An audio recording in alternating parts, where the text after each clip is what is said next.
ಹೃದಯವು ಬೆಳಗಲು ಬದುಕದು ಮಿನುಗಲು ಸತಿ ಮನಸೊಂದೇ ಜ್ಯೋತಿ. ಕರೆದರೆ ಚೈತ್ರವ ನೆನೆದರೆ ಸ್ವರ್ಗವ ಪಡೆಯಲು ಸತಿಯೇ ಸ್ಫೂರ್ತಿ. ಪತಿಯೇ ದೈವವು ಎನ್ನುವ ಜೀವವು, 7 ಹೆಜ್ಜೆಗಳ ತ್ಯಾಗ ಪ್ರೀತಿಗಳ ಮೆರೆಯುವ ಸತಿಮಣಿ ದೇವತೆಗೆ ಸಮ. ಸುಮತಿ ಸುಮತಿ ಶ್ರೀಮತಿ 6 ಗುಣಗಳೇ ನಿನಗಾರತಿ.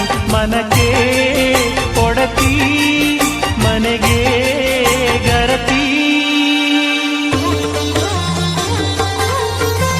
ಕಾರ್ಯೇಷು ದಾಸಿ ಕರಣೇಷು ಮಂತ್ರಿ. ಪೂಜ್ಯೇಷು ಮಾತಾ ರೂಪೇಷು ಲಕ್ಷ್ಮೀ. ಕ್ಷಮಯಾ ಧರಿತ್ರಿ ಶಯನೇಷು ರಂಭಾ.